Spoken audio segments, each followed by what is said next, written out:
പിന്നെ ഉപാസനയിൽ തെറ്റ് വന്നാൽ എന്തായാലും തിരിച്ചടികളുണ്ടാവും. ഒരു സംശയമില്ലാത്തൊരു കാര്യമാണത്.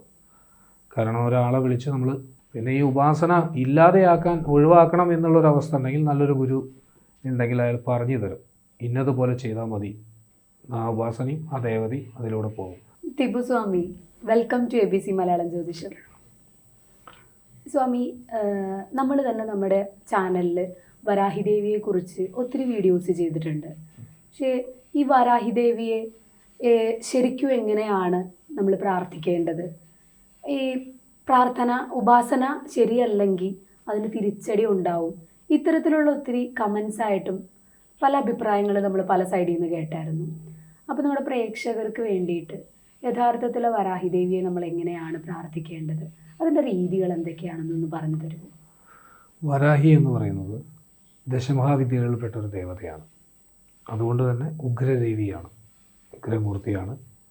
എന്താ പറയുക, അത്യാവശ്യം നല്ല രീതിയിൽ പവർഫുള്ളായിട്ടുള്ളൊരു ദേവതയാണ്. ആ ദേവതയെ ചുമ്മാ ഉപാസിക്കാൻ കഴിയില്ല. കാരണം ആ ഒരു വിധി വേണം എന്നുള്ളതാണ്. നിങ്ങളുടെ ജന്മനക്ഷത്രം അല്ലെങ്കിൽ ജനിച്ച സമയം വെച്ചിട്ട് ആ ദേവത നിങ്ങൾക്ക് ഒതുങ്ങുമോ എന്നുള്ളത് നോക്കേണ്ടത് തന്നെ ഉണ്ട്. അത് നോക്കി ഉറപ്പാണ്, നിങ്ങൾക്ക് ഉറപ്പായിട്ടും ആ ദേവത നിങ്ങളോട് ആണെന്നുള്ളത് അറിഞ്ഞാൽ തന്നെ നിങ്ങൾക്ക് ആ ദേവതയെ ഉപാസിക്കാൻ കഴിയുള്ളൂ. പിന്നെ ഉപാസനയിൽ തെറ്റ് വന്നാൽ എന്തായാലും തിരിച്ചടികളുണ്ടാവും. ഒരു സംശയമില്ലാത്തൊരു കാര്യമാണത്. കാരണം ഒരാളെ വിളിച്ച് നമ്മൾ എന്തെങ്കിലും ചെയ്യാമെന്ന് പറഞ്ഞിട്ട് അത് ചെയ്തിട്ടില്ലെങ്കിൽ അയാൾക്കുണ്ടാവുന്ന ദേഷ്യം അതുപോലെ തന്നെ. കാരണം നമ്മളൊരു ഉപാസന എടുക്കുക എന്ന് പറഞ്ഞു കഴിഞ്ഞാൽ ആ ദേവതയുമായിട്ട് ഒരു കോൺട്രാക്റ്റ് സൈൻ ചെയ്യണം. ആ ദേവതയ്ക്ക് ഞാൻ ഇന്നതുപോലെ പൂജ കൊടുത്തോളാം, ഇന്ന നേദ്യങ്ങൾ വെച്ചോളാം, ഈ കാര്യങ്ങളൊക്കെ ചെയ്ത് ദേവതയെ സഹായിക്കാം. എന്നാൽ എനിക്ക് വേണ്ട സഹായങ്ങൾ ഇപ്പം ഒരു കാര്യലാഭം ഇല്ലാതെ ആരും ഇതിലേക്ക് വരില്ല.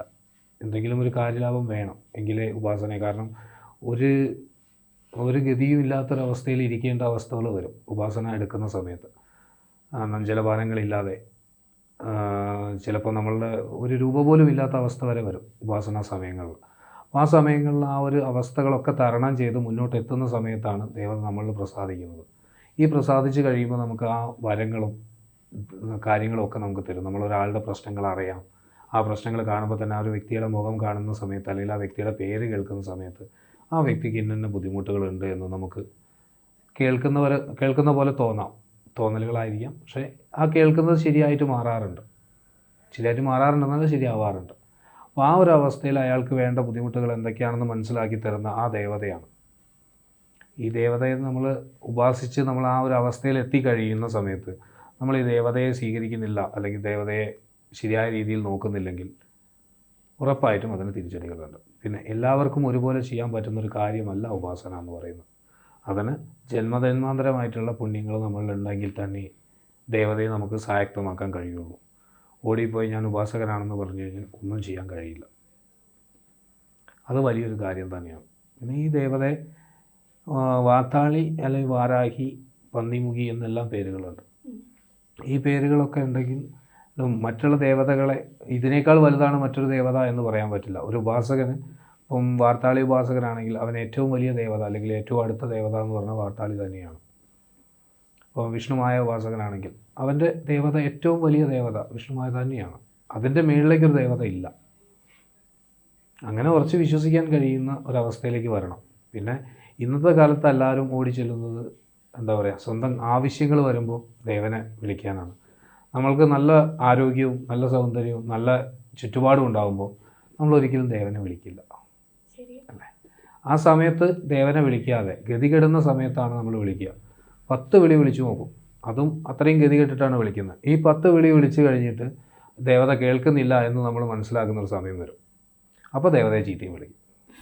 ഈ 11ാമത്തെ വിളി വിളിക്കട്ടെ അവൻ, എന്നാൽ ഞാൻ നോക്കാം എന്ന് പറഞ്ഞിരിക്കുന്ന ദേവതയായിരിക്കും. ആ സമയത്താണ് ഈ ചീത്ത വിളിക്കുന്നത്. പിന്നെ കുഴപ്പമുണ്ടോ? ഇപ്പം ഉപാസകൻ എന്ന് പറയുന്ന ഒരു അവസ്ഥയിലുള്ള ഒരാളാണെങ്കിൽ കുഴപ്പമൊന്നുമില്ല. കാരണം അയാൾ കൊണ്ട് നടക്കുന്ന അവസ്ഥയ്ക്കനുസരിച്ചാണ്. ഇപ്പം ഞാൻ എൻ്റെ മകനെ വിളിച്ച് ചീത്ത വിളിക്കുകയോ അടിക്കുകയോ ചെയ്തു കഴിഞ്ഞാൽ ഒരു കുഴപ്പമില്ല, അല്ലേ? മറ്റൊരു പയ്യനെ ഞാൻ കണ്ണുരുട്ടിയാൽ ഇന്ന് പോസ്കോ കേസാണ്, ഉറപ്പല്ലേ? ഇത്ര തന്നെ വ്യത്യാസമുള്ളൂ. എൻ്റെ ദേവതയെ ഞാൻ വിളിക്കും, മോളേന്ന് വിളിക്കാം, അമ്മേന്ന് വിളിക്കാം, എടീന്ന് വിളിക്കാം, എല്ലാം വിളിക്കാം. പക്ഷേ അതിന് കാര്യകാരണങ്ങൾ കറക്റ്റായിരിക്കണം എന്നുള്ളത് കൂടിയുണ്ട്. എന്തെങ്കിലുമൊക്കെ വിളിച്ചു കഴിഞ്ഞാൽ പിന്നെ ഒന്നും ചെയ്യാൻ കഴിയില്ല. കാരണം എന്താണെന്ന് വെച്ച് കഴിഞ്ഞാൽ ഇതൊരു ബോംബ് പോലെ തന്നെയാണ്. നമ്മളത് പൊട്ടാനുള്ള സ്വിച്ച് നീക്കിയിട്ട് അവിടെ തന്നെ ഇരുന്ന് കഴിഞ്ഞാൽ അത് പൊട്ടുമ്പോൾ നമ്മളും. പിന്നെ ഈ ഉപാസന ഇല്ലാതെയാക്കാൻ ഒഴിവാക്കണം എന്നുള്ളൊരവസ്ഥ ഉണ്ടെങ്കിൽ നല്ലൊരു ഗുരു ഉണ്ടെങ്കിൽ അയാൾ പറഞ്ഞു തരും, ഇന്നതുപോലെ ചെയ്താൽ മതി. ആ ഉപാസനയും ആ ദേവതയും അതിലൂടെ പോകും. അതിൽ ഒരു കാര്യം പറഞ്ഞു കേട്ടിട്ടുള്ളത്, മുക്കവലയിൽ കെട്ടിയിരിക്കുന്ന പശുവിൻ്റെ ചെവിയിൽ മന്ത്രം പറഞ്ഞു കഴിഞ്ഞാൽ ഈ ദേവതാ സാന്നിധ്യം നമ്മളിൽ നിന്നും പോവും എന്നാണ് പറഞ്ഞു കേട്ടിട്ടുള്ളത്. അത് ചെയ്യുന്നവരുണ്ടോ അറിയില്ല, ഇതുവരെ ചെയ്തിട്ടില്ല, എനിക്കത് ചെയ്യാൻ താല്പര്യമില്ല. അപ്പോൾ അതാണ് ഈ ഒരു അവസ്ഥ. അത് ഏത് ദേവതയായാലും നമ്മൾ കൊണ്ട് നടക്കുന്നത് ശരിയായ രീതിയിലല്ല എങ്കിൽ, ഇന്നിപ്പോൾ ഒരുപാട് ചാനലിലൊക്കെ കേട്ടിട്ടുണ്ട്, വാർത്താളി മന്ത്രം പെട്ടെന്ന് വായിക്കാം, പെട്ടെന്ന് സ്വായക്തമാവും. ഒരിക്കലും നടക്കില്ല. കാരണം ജന്മജന്മാന്തരങ്ങളുടെ പുണ്യവും ഈ ജന്മത്തിലുള്ള അതിനു വേണ്ടിയുള്ള എന്താ പറയുക, ഒരു തിരിച്ചൊന്നും പ്രതീക്ഷിക്കാതെയുള്ള പ്രയത്നം കൂടി ഉണ്ടെങ്കിൽ മാത്രമേ ഈ ദേവത നമുക്ക് സ്വായക്തമാവുള്ളൂ. സ്വായക്തമായി തന്നു കഴിഞ്ഞാൽ പിന്നെ നമ്മുടെ മുന്നിൽ ഇനിയിപ്പോൾ കാട്ടാന തന്നെ വന്നു കഴിഞ്ഞാലും നമ്മളെ ഒന്നും ചെയ്യാതെ അത് അതിൻ്റെ വഴിക്ക് പൊക്കോളും. അനുഭവങ്ങളുണ്ട്, അതുകൊണ്ട് തന്നെയാണ് പറയുന്നത്.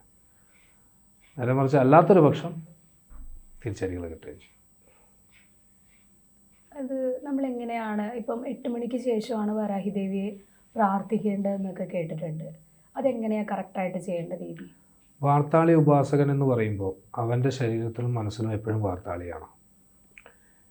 ഇവനൊരു ബുദ്ധിമുട്ട്, രാവിലെ 10 മണിക്കൊരു ബുദ്ധിമുട്ട് വന്നു, അവന് 8 മണി വരെ കാത്തിരിക്കാൻ പറ്റുമോ? ഇല്ല. പിന്നെന്താ ഒരു ചോദ്യത്തിന് ഉത്തരം? അങ്ങനെ പ്രാർത്ഥിക്കേണ്ട സമയമൊന്നുമില്ല.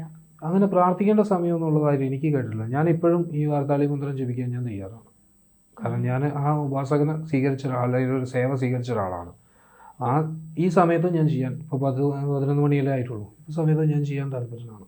ഞാൻ കണ്ണടച്ചിരുന്നു എൻ്റെ ദേവതയെ വിളിക്കാനും അവർക്ക് വേണ്ട പൂജാ വിധാനങ്ങൾ ചെയ്യാനും ഞാൻ തയ്യാറാണ്. എനിക്കതുകൊണ്ട് ഇന്ന് വരെ ബുദ്ധിമുട്ടുണ്ടായിട്ടില്ല. ഞാനൊരു സാധാരണക്കാരിയാണ്. അപ്പം എനിക്കിപ്പോൾ വരാഹി ദേവിയെ പ്രാർത്ഥിക്കണം എന്നുണ്ടെങ്കിൽ ഞാനതെങ്ങനെയാണ് ചെയ്യേണ്ടത്? നിങ്ങൾ സാധാരണക്കാരി ആവുന്നത് ഈ ദേവതയെ പ്രാർത്ഥിക്കുന്നത് വരെയാണ് അല്ലേ? പ്രാർത്ഥിച്ചു കഴിഞ്ഞാൽ അമ്മയുടെ സേവന എന്നുള്ളൊരവസ്ഥ, സേവക എന്നുള്ളൊരവസ്ഥയിലേക്ക് മാറിയില്ലേ? കാരണം നിങ്ങൾ പ്രാർത്ഥിക്കും, അമ്മ എനിക്ക് ഗുണം തരണം എന്ന് മാത്രമല്ല പറയുന്നത്, ഞാൻ അമ്മയ്ക്ക് ഇന്നതും കൂടി തന്നേക്കാം എന്നുള്ളത് പറഞ്ഞിട്ടാണ്. അപ്പോൾ ആ ഒരു തന്നേക്കാം എന്ന് പറയുമ്പോൾ തന്നെ നമ്മളവിടെ ഒരു സേവന മനോഭാവം കാണിച്ചു കഴിഞ്ഞു. അപ്പോൾ നമ്മൾ ആ സേവനത്തോട് കൂടിയിട്ടാണ് ദേവതയെ വിളിക്കുന്നത്. അത് കഴിഞ്ഞ് നമുക്ക് ഏത് സമയത്തും നമ്മൾ ദേവതനെ വിളിക്കണം എന്നുള്ള അഭിപ്രായക്കാരാണ് ഞാൻ. നിങ്ങൾ ആ സമയത്ത് മാത്രം വിളിച്ച് നിങ്ങൾക്ക് ഗുണം കിട്ടിക്കഴിഞ്ഞ് കഴിഞ്ഞിട്ട് പിന്നെ ആ ദേവതയെ ഒഴിവാക്കാൻ പറ്റില്ല. അത് ചെയ്യരുത് എന്നുള്ള അഭിപ്രായക്കാരാണ്. കാരണം ചെയ്തു കഴിഞ്ഞാൽ അതിന് തിരിച്ചടികളുണ്ട്. കാരണം നിങ്ങൾ തന്നെ ഒരു കാര്യം, നിങ്ങൾക്ക് ഒരാളൊരു ഗുണം ചെയ്തു, ആ ഗുണം കിട്ടിയ പാടെ അയാളെ ചീത്ത വിളിച്ചോ അല്ലെങ്കിൽ അയാളെ പിന്നെ വിളിക്കാതിരിക്കുകയോ ചെയ്യുമ്പോൾ അയാളുടെ മനസ്സിലുണ്ടാകുന്നൊരു പ്രതികാര മനോഭാവമാണ് ഉണ്ടാവുക. ഇത്രയും കാര്യങ്ങൾ ഞാൻ ചെയ്തു കൊടുത്തിട്ടും അവരെന്നോട് ഇങ്ങനെ പെരുമാറി അല്ലേ? അപ്പോൾ ആ അവസ്ഥ തന്നെയാണ് ദേവതയ്ക്ക് ഉണ്ടാവുക. നിങ്ങൾക്ക് ഏത് സമയത്തും ഏത് ദേവതയും വിളിക്കാം. പക്ഷേ ആ വിളിക്കുന്നത് സിൻസിയറായിരിക്കണം. മനസ്സറിഞ്ഞ് വിളിച്ചാൽ ഏത് സമയത്തും എവിടെയും നമ്മളെ സംരക്ഷിക്കാൻ നമ്മൾ വിളിക്കുന്ന മൂർത്തി ഉണ്ടാവും എന്നുള്ളത്. ഇതൊക്കെ ഒരു എനർജിയാണ് എന്ന് വിശ്വസിക്കുന്ന ഒരാളാണ്. ആ എനർജിക്ക് നമ്മൾ ഓരോ പേര് കൊടുത്തു മാത്രമേ ഉള്ളൂ. Thank you sir. സമ്പൂർണ്ണ ജാതകം സാധാരണ ജാതകമല്ല, സമ്പൂർണ്ണ ജാതകം. 75 പേജുകൾ അടങ്ങുന്ന സമ്പൂർണ്ണ ജാതകം 250 രൂപയ്ക്ക് ഇനി നിങ്ങളുടെ കൈകളിലേക്ക്. അതിനായി നിങ്ങൾ ചെയ്യേണ്ടത് ഇത്രമാത്രം: താഴെ കാണുന്ന നമ്പറിൽ ബന്ധപ്പെടുക. ജ്യോതിഷവുമായി ബന്ധപ്പെട്ട എല്ലാ വിശേഷങ്ങളും നിങ്ങളിലേക്ക് എത്താൻ ABC ജ്യോതിഷം സബ്സ്ക്രൈബ് ചെയ്യുക.